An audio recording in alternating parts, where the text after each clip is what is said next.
sommes dans le livre de Joël,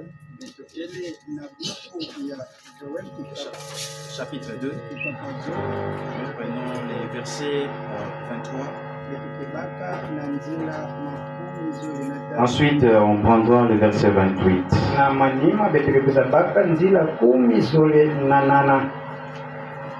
Joël chapitre 2, verset 23. Et vous, enfants des Sion, soyez dans l'allégresse et réjouissez-vous en Yahweh votre Elohim, car il vous donnera la pluie en son temps. Il vous enverra la pluie de la première et de l'arrière-saison,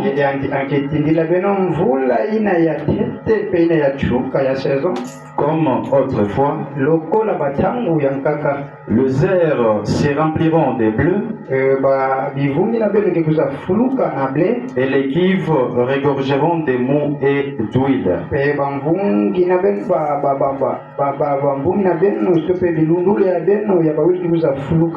Verset 28. Après cela, je répandrai mon esprit sur toute chair. Vos fils et vos filles prophétiseront. Vos vieillards auront des songes. Et vos jeunes gens des visions. Même sur le serviteur et sur le servante, dans ces jours-là, je répandrai mon esprit. Vous pouvez vous rasseoir. Que le Seigneur ajoute ses riches bénédictions à la lecture de sa parole. Nous lui sommes encore reconnaissants de nous accorder cet instant pour les servir. Aujourd'hui, nous avons commencé presque 30 minutes après notre temps habituel.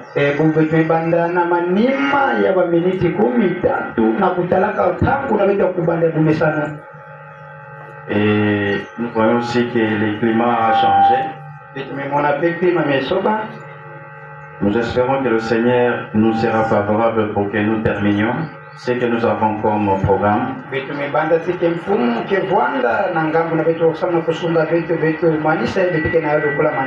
Nous avons déjà fait la première étape,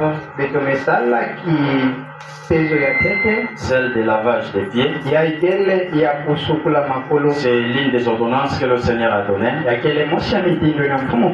de nous laver les pieds les uns les autres. Lui, le Seigneur, nous a donné cet exemple. Lui qui est maître. Vraiment, la sonorisation n'est pas bonne. Hein? Trop petit, trop de bruit, on ne sait pas pourquoi. Mais quand on chantait, c'était quand même bien. Qu'est-ce que c'est? Ah, vous avez changé de piles? D'accord. Alors qu'il en soit ainsi. Voilà. Donc le Seigneur, lui qui est maître, avait donné cet exemple de l'humilité, de l'amour aussi. Il dit, vous êtes heureux si vous connaissez ces choses, mais que surtout vous les mettiez en pratique. Nous venons de mettre cela en pratique. Nous sommes heureux, mais nous devons comprendre aussi le sens de cela. Avoir de l'humilité, avoir surtout de l'amour, les uns pour les autres. Le Seigneur avait dit, en cela le monde saura que vous êtes réellement mes disciples. S'il y a vraiment cet amour, on pourra se supporter. Et on pourra aussi s'humilier, regardant les autres comme étant au-dessus de nous-mêmes. Voilà l'essence de cela. Mais dans beaucoup de congrégations, ils n'en tiennent même pas compte. Et pourtant, ça fait partie des ordonnances que le Seigneur a laissées à son Église. Et ce qui va faire autre chose. Ce que le Seigneur a donné, a demandé, ils s'en foutent. Et ce qu'il n'a pas demandé, il s'empresse de faire ça. Et l'une des ordonnances encore, c'est de baptiser quiconque croit à la parole. Si vous êtes encore là et que vous n'avez pas encore eu votre baptême, je ne sais pas qu'est-ce qui vous retarde encore. Vous devez accepter de marcher avec le Seigneur. Vous ne devez pas être un accompagnateur. Voilà, là, je vois que la situation s'est améliorée. Donc, les frères avaient raison. Voilà. Donc, vous ne devez pas être un accompagnateur. Vous ne devez pas être un sympathisant. Un sympathisant, donc quelqu'un qui aime se mettre avec nous qui croyons la parole. C'est celui-là qu'on appelle un sympathisant. Mais ça doit vous concerner. Si réellement vous acceptez cette parole, vous l'avez cru, vous devez manifester cela au monde en acceptant d'aller aux eaux des baptêmes pour que tu puisses commencer ta marche avec le Seigneur. Et là, c'est pour quiconque croit. Ce n'est pas une imposition. Et ce n'est pas non plus admissible au bébé. Quelqu'un doit écouter la parole de Dieu et y croire consciencieusement et accepter d'être baptisé. Et surtout, ce désir-là doit venir aussi de vous. Mais si vous en êtes ignorant, nous vous exhortons. Si réellement vous avez accepté cette parole, vous acceptez aussi d'aller aux eaux des baptêmes. Pour prendre aussi part à l'autre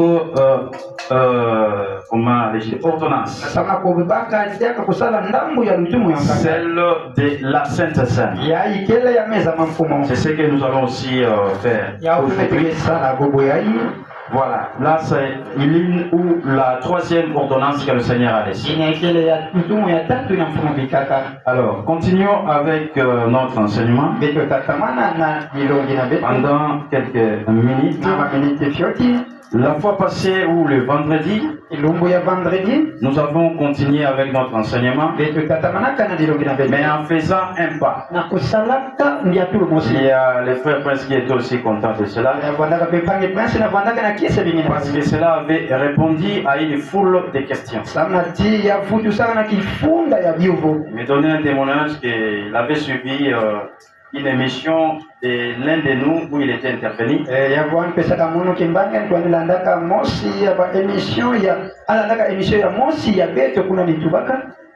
Moi aussi j'avais suivi ça. Mais à cette question-là, il tergiversait. Ça n'était pas du tout clair. Alors, les vendredis, pendant qu'on apportait cet enseignement, moi je ne savais pas que lui avait suivi ça et que c'était des points pendants en lui. Et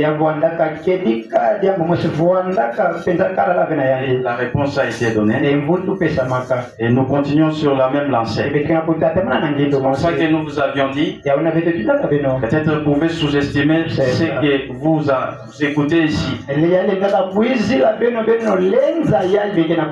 Bon, quelqu'un s'il a une bonne chose, peut-être ne peut pas s'en rendre compte pendant qu'il l'a.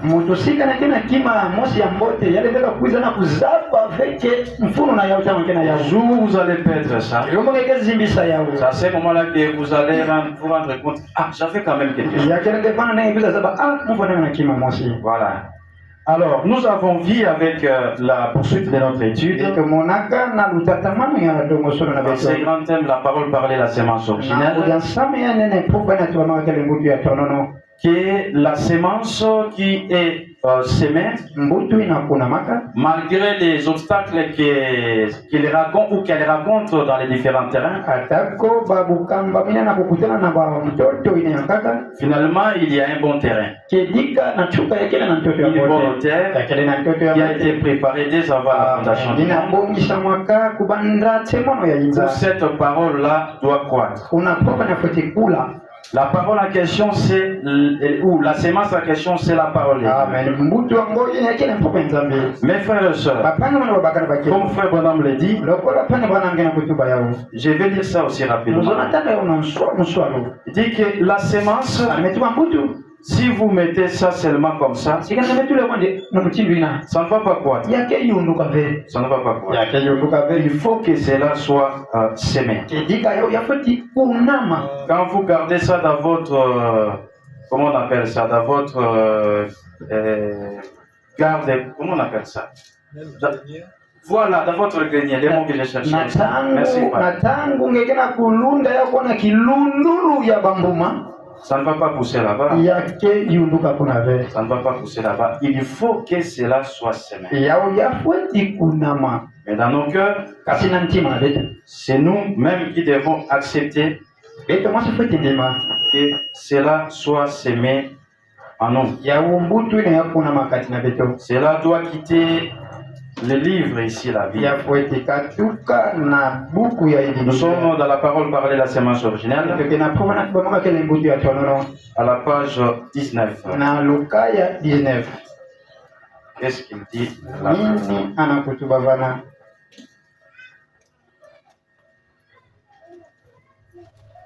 À la page 19. Un instant que je cherche ça.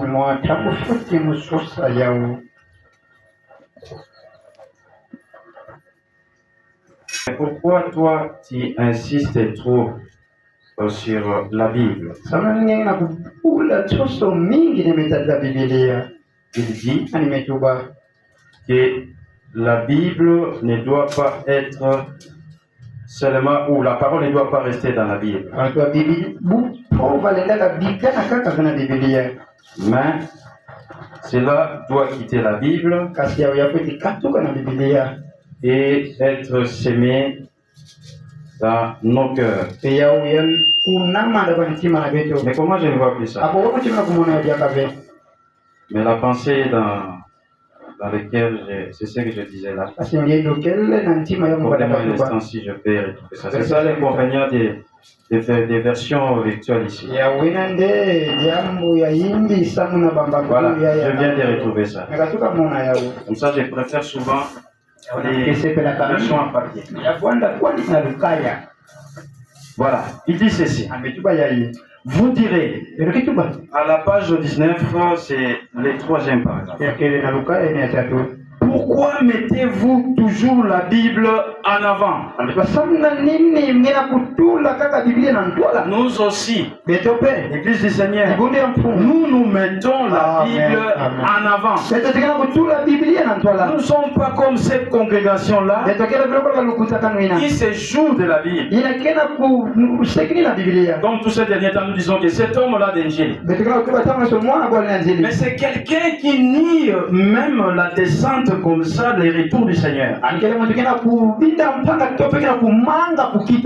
Mais nous attendons que le Seigneur descende. Il descendra certainement dans un corps physique. Le jour de l'enlèvement, le jour de son retour, il paraîtra. Mais pour ceux-là qui l'entendent, les morts en Christ vont ressusciter. Et ceux-là qui seront en vie, leurs corps seront transformés. Et ensemble avec eux, nous monterons à la rencontre du Seigneur dans les airs. Lui, il dit ça. Ce que nous voyons là, ce n'est pas les ciels. Quelle folie! Bon, les ciels, c'est une autre dimension. Le ciel est là. Le premier verset du chapitre 1er de la Genèse. Au commencement, Elohim créa les cieux et la terre. Commença d'abord par créer les cieux avec toute l'armée qui s'y trouve. Ensuite la terre. Nous mettons en avant la parole de Dieu. Vous direz, pourquoi mettez-vous toujours la Bible en avant? Parce que la Bible doit être en vous. Les paroles là, elles ne doivent pas rester seulement dans ces livres. Et les prédicateurs, quand il vient ici, le monde en chair, c'est pour ressortir toutes ces richesses-là et présenter ça au peuple pour que cela soit en vous. Pour que cela soit semé en vous. Il ne doit pas rester ici. En restant ici, c'est comme si vous avez votre semence dans les greniers. Non. Exact. La parole est une semence. Et aussi longtemps qu'elle se trouve ici, donc dans la Bible, dans ces papiers ici, elle ne fait rien. C'est vrai. Exact. C'est vrai. Gardez votre semence là-bas à la maison. Elle ne croîtra pas là-bas. Il faut semer ça. Et puis dans un terrain fertile, une bonne terre, pour que cela puisse croître. Il en va de même avec la parole. Ça ne doit pas rester seulement dans les pages de la Bible. Non, elle doit quitter là-bas. Si vous laissez ça là-bas, vous ne changerez pas. Parce qu'il est dit ici, aussi longtemps qu'elle se trouve ici, elle ne fait rien. Mais lorsqu'elle vient là-dedans, c'est-à-dire dans votre cœur, lorsque la semence vient dans le cœur, elle commence à manifester les œuvres de Dieu par le Saint-Esprit. Alors les visions viennent, la puissance vient, l'humilité vient. Tout votre moi, je sais tout, a disparu. Vous n'êtes plus rien. Christ devient vivant. Vous mourrez. Il vit. Voilà. Parce qu'il est mort, je vis. Quand je meurs, il vit de nouveau. Quand je meurs, il m'a promis la vie. Je suis mort à moi-même de manière à voir sa vie. Et comment l'ai-je fait? En prenant sa parole, sa semence, en mettant sa semence ici dedans, par la foi et en croyant. Alors elle produit exactement ce que la Bible dit. Vous voyez, la parole de Dieu étant la semence, elle ne doit pas rester là-bas. Et nous mettons toujours la Bible en avant. Parce que la Bible contient la parole de Dieu. Il est la semence. Mais elle ne doit pas rester seulement là-bas. Cette semence doit être semé dans nos cœurs pour qu'elle puisse se reproduire, pour qu'elle puisse croître. Et nous avons vu que la semence doit avoir un certain pourcentage d'humidité. C'est-à-dire l'eau. Pour que cela puisse croître. Et l'homme de Dieu nous explique. Nous avons aussi vérifié ça dans la Bible, notamment dans Jean 7 et dans Ésaïe 44. Il y a aussi bien d'autres passages dans la Bible qui le disent que le Saint-Esprit c'est l'eau. L'eau représente le Saint-Esprit. Et frère Branham a dit que c'est l'eau qui va arroser la semence. Que cela puisse croître. Et nous avons vu, nous avons notre modèle, c'est le Seigneur Yeshua. Lui, il était né de Dieu, du Saint-Esprit. Selon ce que nous avons lu dans Luc chapitre 1er, et on peut même compléter dans Matthieu chapitre 1er, il était né du Saint-Esprit. Mais malgré qu'il était né du Saint-Esprit, nous avons vu dans Luc chapitre 3, et même dans Matthieu 3, là où quand il avait son baptême, nous avons dit que son baptême n'était pas pour se repentir. Parce que lui n'avait rien au sujet de devait se répandre. Il n'avait rien à voir avec le péché. Mais selon que l'explication que l'homme de Dieu Branham avait donnée, lui son baptême, c'était d'abord sous des aspects.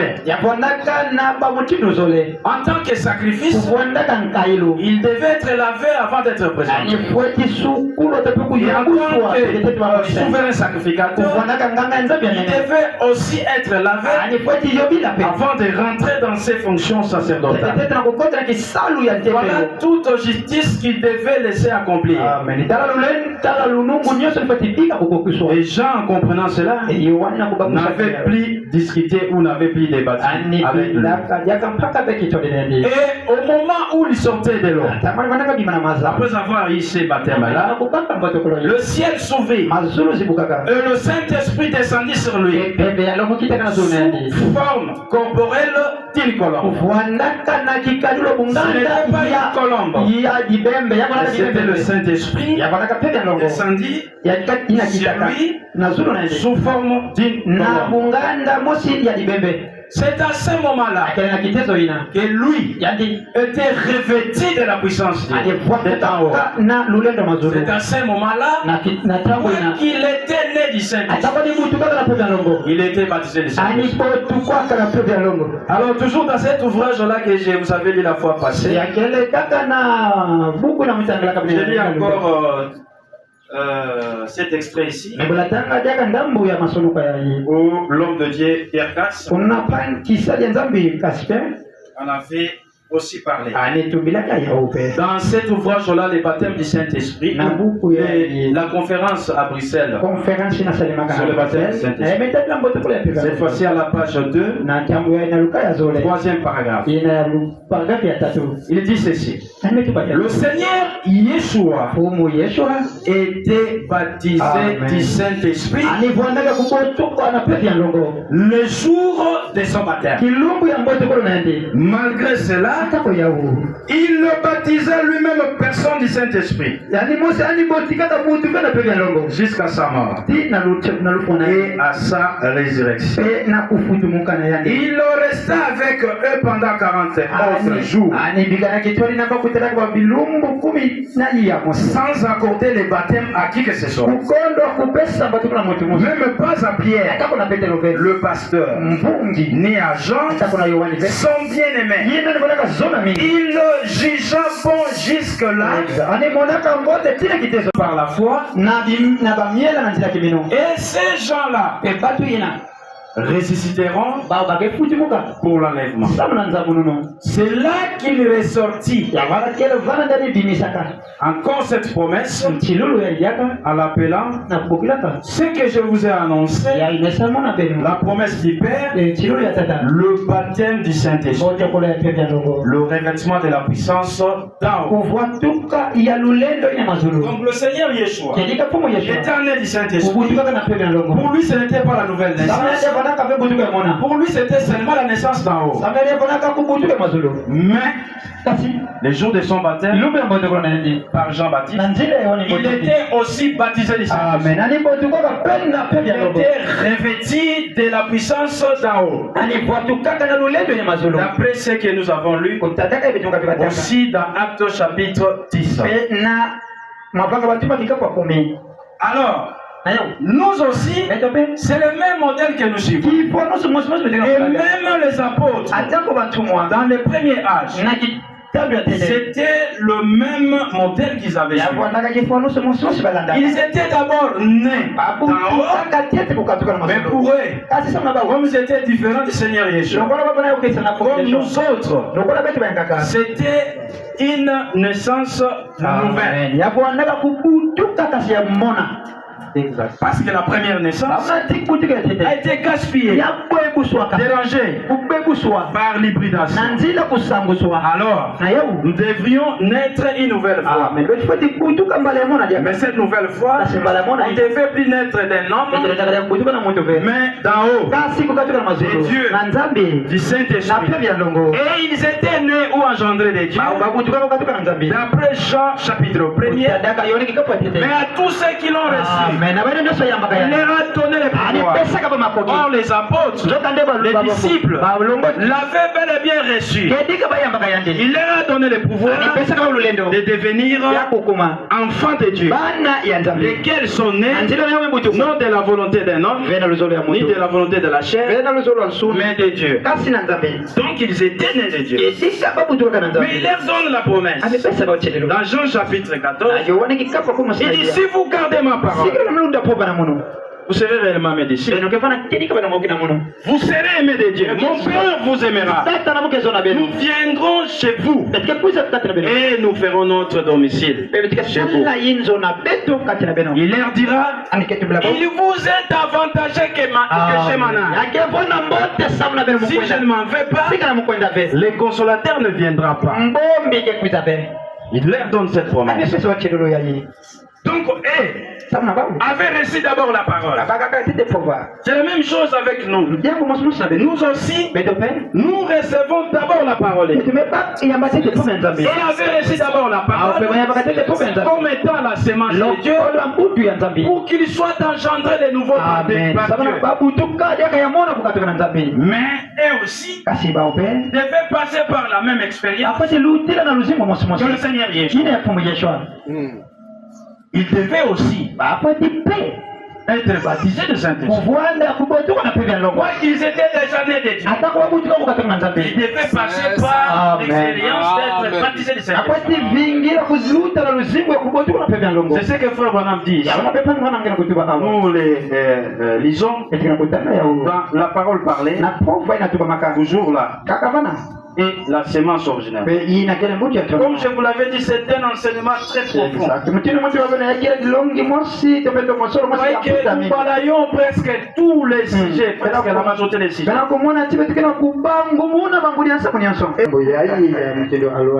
Je me suis rappelé de quelqu'un à l'émission, tel que moi aussi. Ils sont là au débat avec le frère Kassi. Alors lui il n'avait pas amené la Bible. Quand maintenant il voulait lire, il a ouvert son téléphone, mais ça ne s'ouvrait pas. C'était l'ombat. Maintenant il était incapable de lire ce qu'il voulait lire. Il ne faut pas vous fier vraiment à ça. Et puis il ne faut pas vraiment beaucoup étudier avec ça parce que ça dérange aussi les yeux. La version en papier c'est mieux. Si peut-être vous avez déjà lu, alors peut-être vous pouvez relire ça à quelqu'un après avoir déjà compris, méditer ce qui était là. Alors ici, moi, quand je voulais ouvrir les téléphones, c'était...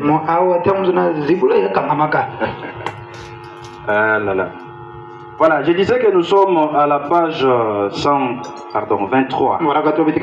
Et du même enseignement, la parole parlait la sémence originelle. Pour voir ce qui était arrivé avec les disciples ou les apôtres au premier âge. Parce qu'eux aussi devaient suivre le même processus avec le même processus que le Seigneur Yeshua a été passé. Donc, naître de Dieu, ensuite être baptisé du Saint-Esprit. Vous voyez que notre modèle, nous tirons ça dans la Bible. À la page 23, comme je le disais, il dit ceci. Croyez-vous? Très bien. Et quand c'est ainsi, la Bible est manifestée de nouveau comme au premier jour de Christ.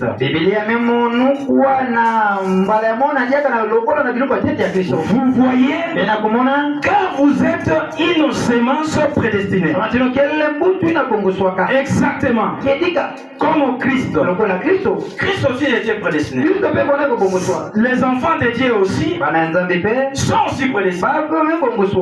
C'est comme ça que nous avons dit.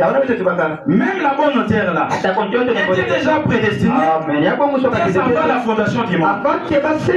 Il dit, et quand la pluie tombe sur cette semence prédestinée, la vie s'est reproduite. Quand le Saint-Esprit tombe, il tombe sur ces semences que Yeshua dit avoir choisi. Quand? Avant la fondation du monde. C'est alors qu'elles firent une semence prédestinée. Donc avant la fondation du monde. C'est à ce moment-là. C'était des semences prédestinées. N'est-il pas vrai? Oui, c'est vrai. Ensuite, elles montèrent dans la chambre haute. Quelles sont ces semences-là qui montèrent à la chambre haute? Les disciples, les apôtres. Ces semences-là sont montées à la chambre haute. Ces semences, la parole. Et la parole se trouvait là, sans vie. Ça, ce sont les profondeurs de la parole. La parole se trouvait là, mais sans vie. Tout à coup, il y a un bruit venant du ciel. Le ciel que l'homme là d'Angile refuse. C'est la folie. Mais cela était venu du ciel. Tout à coup, il y a un bruit venant du ciel. Même pour nous aussi, dans trois sortes de croyants, il viendra du ciel un son qui mettra dans cette épouse un tel baptême du Saint-Esprit. Et c'est là l'enlèvement de la terre. Alléluia. Nous attendons ça. Amen. Amen. Et c'est fatigant. Mais pas nous. Nous sommes les croyants. Frère Branham a dit, peu importe ce que les hommes de science ont dit à ce sujet, peu importe ce que les astronautes ont dit, il y a un ciel. Et là, il y a littéralement un Seigneur Yeshua qui descendra aussi dans un corps littéral. que nous les croyons. Ah oui, c'est ce que nous croyons. C'est la preuve que ces gens-là, ils ne sont pas des croyants. Ils ne croient même pas ni à l'existence du ciel, ni à la descente du Seigneur. Ce sont pas des Alors, il continue ici en disant, tout à coup,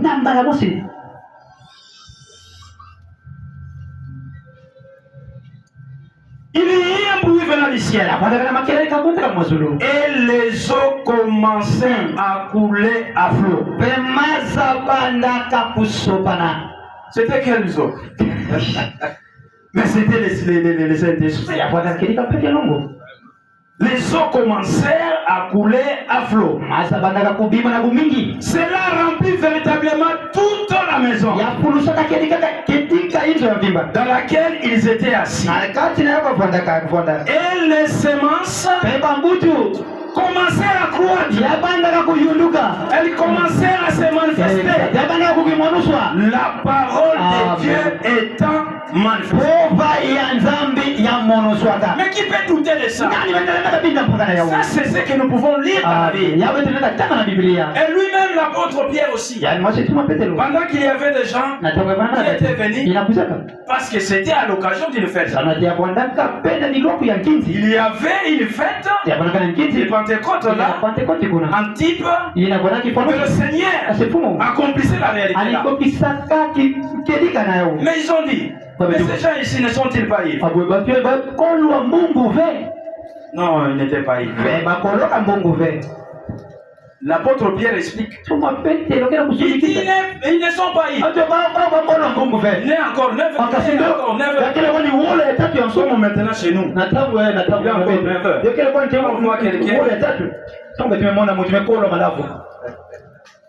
Mais cet homme-là, il a gaspillé toute sa journée. Qu'est-ce qu'il va faire encore le matin vieilli? Puis à votre niveau, vous le pouvez, puisque ce n'est pas obligatoire.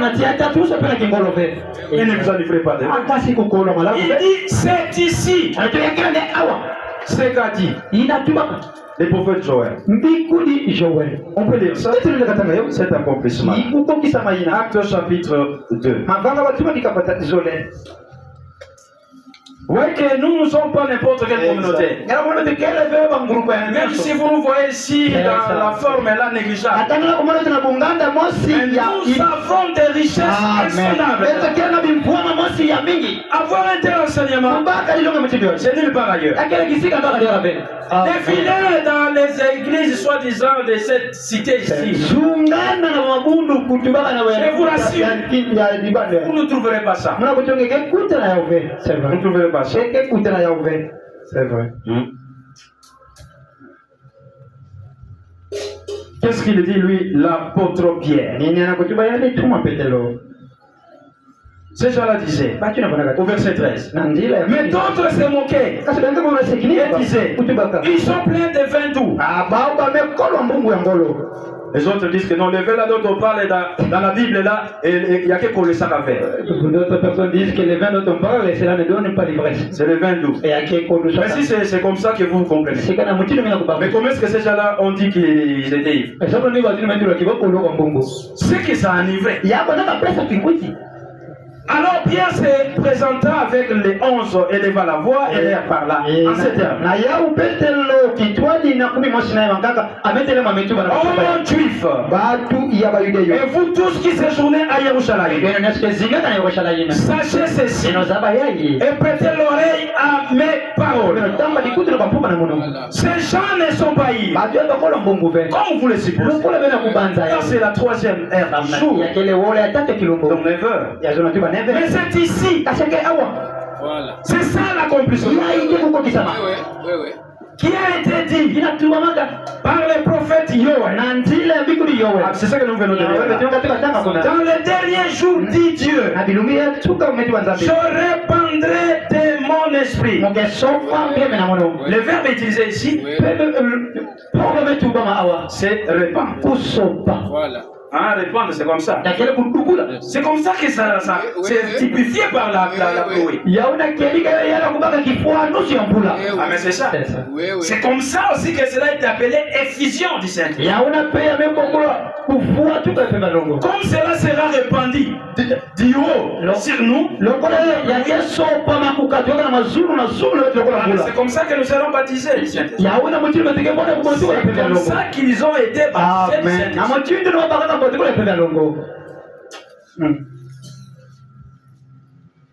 Je répandrai de mon esprit sur toute chair. Et puis ici quand il dit toute chair, ça ne veut pas dire tout le monde. Exact. La preuve est là. C'était descendu sur qui? Et où? Seulement sur les semences prédestinées qui étaient à la chambre haute. Toute chair là-bas, c'était d'abord le centre là ne faisait pas partie de toute chair. Vous voyez le contexte? Amen. Amen. Je répandrai de mon esprit sur toute chair. Vos fils et vos filles prophétiseront. Vos jeunes gens auront des visions. Et vos vieillards auront des ondes. Oui, sur mes serviteurs et sur mes servantes, dans ces jours-là, je répandrai de mon esprit et ils le prophétiseront. C'est ce qui se faisait là. C'est ce qui était accompli là. Vous voyez que même les disciples avaient suivi le même modèle que le Seigneur Yeshua. Étant né du Saint-Esprit, étant né de Dieu, c'était une nouvelle naissance. C'était engendré de nouveau. Mais d'en haut, comme le Seigneur Yeshua, qui était né d'en haut, mais pour lui ce n'était pas une nouvelle naissance. Il aussi était né d'en haut. Le Seigneur Yeshua était revêtu du Saint-Esprit. Il était baptisé du Saint-Esprit. Et aussi devait suivre le même. Et ce jour-là, à la Pentecôte, à la chambre haute, et aussi furent baptisés du Saint-Esprit. Ils avaient l'esprit qui était répandu sur eux. Comme cela était aussi répandu sur le Seigneur Yeshua le jour de son baptême. Voilà le modèle. Nous n'hésitons pas à le dire. Parce que nous sommes capables, par la grâce de Dieu, de montrer ça comme nous le faisons dans la Bible. Et cela ne doit pas seulement rester ici. Nous présentons cela, nous s'aimons cela, pour que cela soit comme nous. Et que cela ait l'occasion de croire. Parce que si longtemps que ça reste ici, ça ne fait rien. Ça c'est au premier. Terminons maintenant pour notre âge. Alors je pense qu'on va terminer là-bas parce que nous avons une autre étape. C'est comme ça que nous serons obligés de terminer. Nous voulons aller petit à petit pour que nous puissions bien maîtriser ça. Si nous avons la maîtrise de ça, comme vous pouvez le remarquer par vous-même, ça ne sera pas facile que nous puissions en être détachés. Si quelqu'un, après avoir écouté cette parole comme ça, si quelqu'un après avoir écouté la parole comme ça, et puis il abandonne, nous comprenons qu'il ne fait pas partie de la bonne terre. Il ne fait pas partie de ces semences-là qui étaient prédestinées dès avant la fondation du monde. Cette fois-ci, nous sommes à la page 24. On va aller peut-être vite. On va voir si on va directement à la page 25.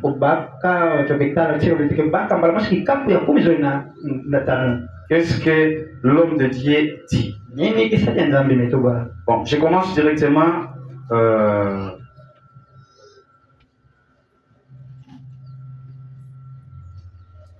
au dernier paragraphe. Il y a d'autres paragraphes, mais on va insister sur ça plus tard. Si on veut insister sur ça, ça va nous prendre du temps. Le dernier paragraphe de la page 23. La semence doit être semée. Et ensuite, elle doit avoir de l'eau pour croître. Vous direz, eh bien, frère Branham, je vais exprimer vos pensées à ce sujet. Nous avons eu l'eau. Qu'il en soit ainsi. C'est correct. Vous avez eu l'eau.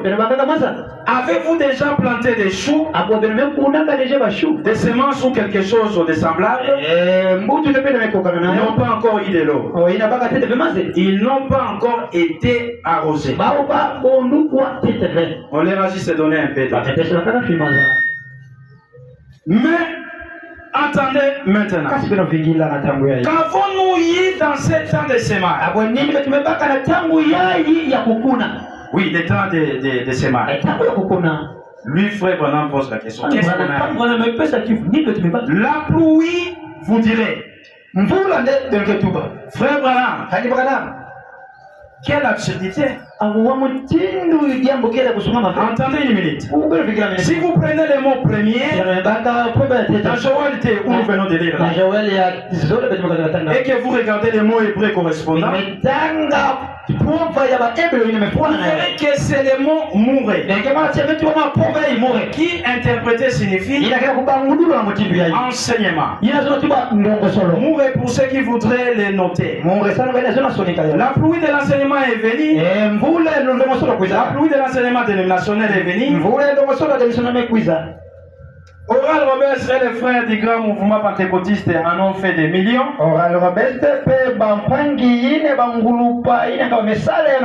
Vous voyez, c'est vrai. Puis la semence a été répandue. Quand il parle de la semence qui a été répandue, il voit ce que lui avait prêché. Mais pour la minorité, les petits groupes, rappelez-vous bien ce mot mourir. Mourir signifie enseignement. La première pluie, il est parlé de la pluie mourir. La pluie de l'enseignement. La pluie de l'enseignement est venue. Je vous promets que je vais insister sur ça prochainement. La parole de Billy Graham a frappé le monde. La parole des pentecôtistes a frappé le monde. Et la parole elle-même a frappé le monde. Alors où est le problème maintenant? Elle attend la dernière pluie. Ça, nous sommes dans notre état. La semence qui a été plantée, elle attend la pluie. La dernière. Pour l'arroser. Comme le Seigneur Yeshua. Comme les apôtres à la Pentecôte. Et il dit, c'est alors quand elle aura cette pluie-là qu'elle attend, qu'elle produira ses fruits. Oh, j'espère que vous comprenez cela. Amen. Alors la sorte de semence que vous avez semée dans votre champ donnera la sorte de récolte que vous moissonnerez. Si les dénominations veulent le plus de membres, elles les auront. C'est ce qu'elles ont obtenu. Les pentecôtistes veulent plus de pentecôtistes. C'est ce qu'ils auront. Mais la parole produira des fils et des filles de Dieu. Cela vient aussi. Voyez ce que cette grande dernière pluie est censée faire. Voyez comment il se lacerait. Et escaladerait les murailles et viendrait comme une grande armée. Attendez seulement la sorte de récolte que vous obtenez dépend de la sorte de semences que vous mettez dans votre vie. Alléluia. Que le Seigneur vous bénisse.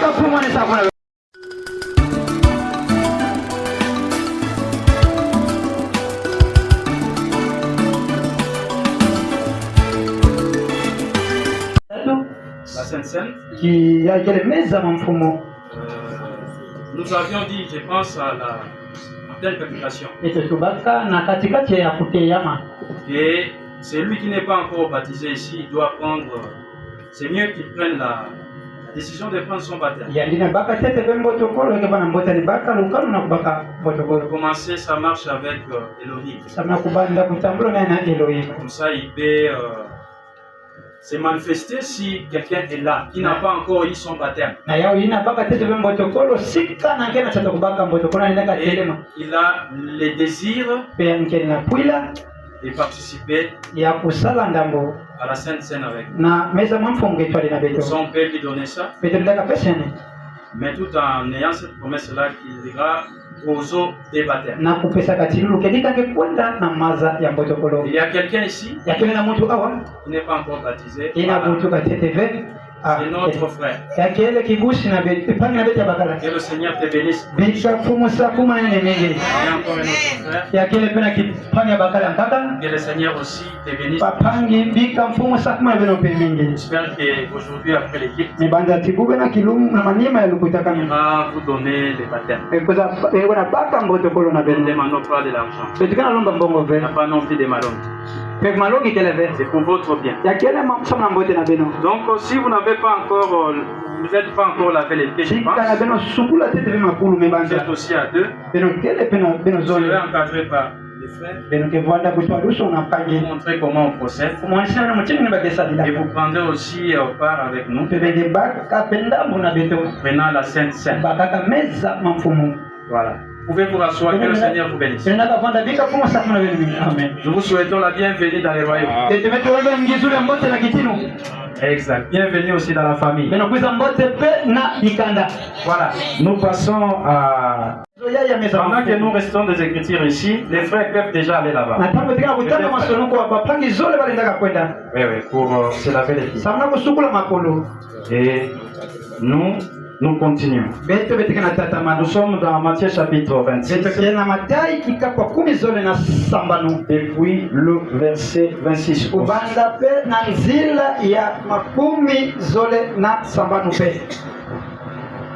Pendant qu'il mangeait, Yeshua prit du pain. Il y en a ici, hein? Donc on fait déjà ça. Vous n'avez pas de pain ici? Ah, c'est ça. Il faut me montrer ça parce que c'est pas moi qui l'ai. Voilà. Il prit du pain.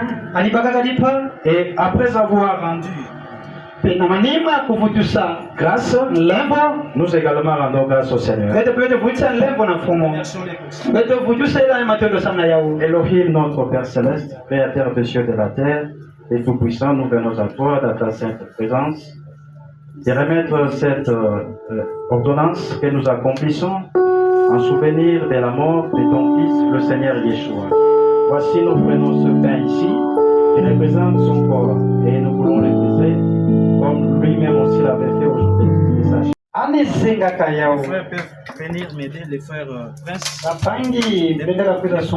Comme il est au... Ah, ok. Je pensais que tu étais occupé avec...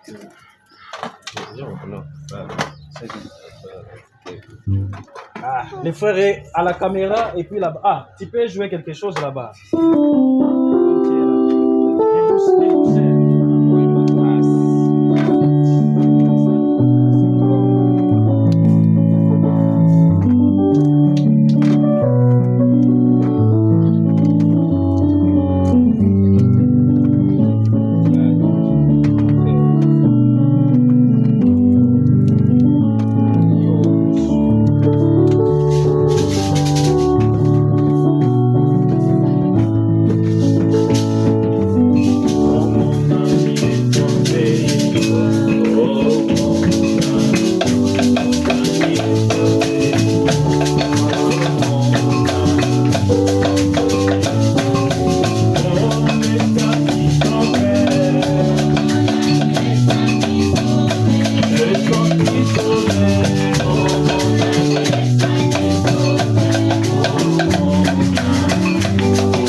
main aux disciples en disant, prenez, mangez ceci est mon corps.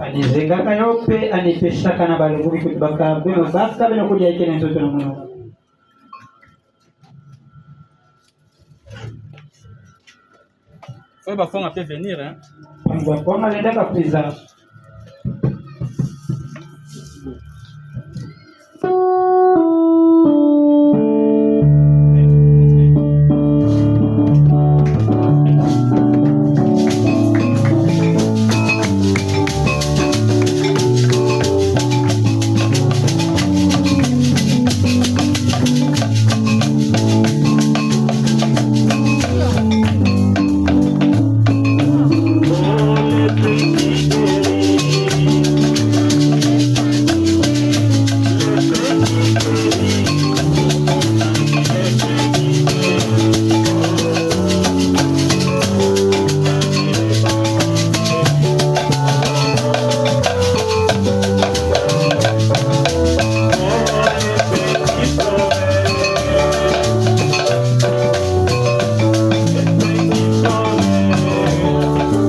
Il prit ensuite une coupe, puis le Seigneur Yeshua. Nous aussi nous prenons cela. Et après avoir rendu grâce, remercions encore le Seigneur. Elohim, notre Père Céleste, Créateur des cieux et de la terre, des Tout-Puissants, te disons merci de nous avoir encore accordé cette occasion de de mettre en pratique cette ordonnance. Nous prenons encore cette coupe que nous te présentons et tu puisses vraiment nous en apporter le sens et que nous puissions nous souvenir de la mort de ton Fils le Seigneur Yeshua. Il a répandu sa croix, plutôt son sang sur la croix à Golgotha pour nous. Et au nom du Seigneur Yeshua, ton Fils bien-aimé. Amen. Amen. Il a l'air donnant en disant vivez-en tous. Nous ne sommes pas comme la maison mère, comme on le dit la Bible. Il présente, mais ne donne pas ça aux autres. Vivez-en tous. Tous devez boire ça. Car ceci est mon sang, le sang de l'alliance qui est répandu pour vous, pour le pardon des péchés. Amen. Mais c'est mieux de la version de notre frère. C'est encore le verset là. Le verset 28. Oui. Ceci est mon sang, Oui. par lequel est scellée l'alliance. Il va être vexé pour beaucoup d'hommes, C'est ça. afin que leurs péchés soient pardonnés. Voilà, c'est le sang du Seigneur Yeshua par lequel est scellée la nouvelle alliance. Là, c'est bien précisé, qui va être versé.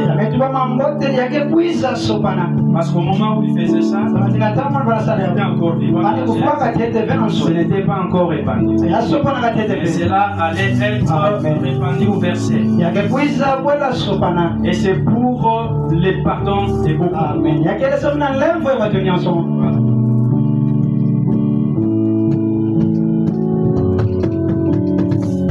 Mailana kono Yeshua oyo topati ide. Mailana kono Yeshua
Voilà, c'est une grande joie. Nous allons répondre ça après. Nous donnons d'abord les communiqués. Le frère va prêter des bons cantiques. Hein. On va commencer avec ça. Les cantiques où vous marcherez en harmonie avec l'instrumentiste ou les instrumentistes.